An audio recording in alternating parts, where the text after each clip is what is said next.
இந்த வீக்கோட first 3 days லஞ்சுக்கு என்ன பேக் பண்ணுறேன் அப்படின்றது தான் இந்த வீடியோ எடுத்திருக்கேன். ஃபஸ்ட்டு வந்து பீர்க்கங்காய் கடையல், ஒயிட் ரைஸ், அதுக்கப்புறம் குக்கும்பர் ரைத்தா, எக் ஒயிட் வந்து வச்சுருந்தேன்.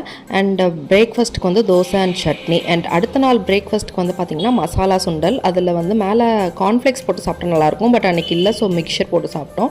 லஞ்சுக்கு வந்து தயிர் சாதம், அதுக்கப்புறம் பீன்ஸ் வந்து பொடி போட்டு ஃப்ரை பண்ணுறது, அண்ட் அதே மாதிரி கோவக்காவும் வந்து பொடி ஃப்ரை மாதிரி பண்ணி எக்கு வந்து லைட்டாக இது மஞ்சத்தூள் அண்ட் மிளகாத்தூள் போட்டு ஃப்ரை பண்ணி வந்து வச்சுருந்தேன்.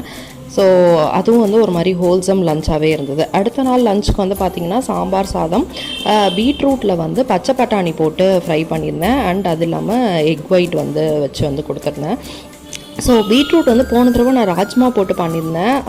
பீட்ரூட் அவ்வளோவா எனக்கு தனியாக சாப்பிட பிடிக்காது, பட் இது மாதிரி ஆட் பண்ணும்போது சாப்பிட வந்து நல்லாயிருக்கு. சேனலை சப்ஸ்கிரைப் பண்ணிக்கோங்க. தேங்க்யூ.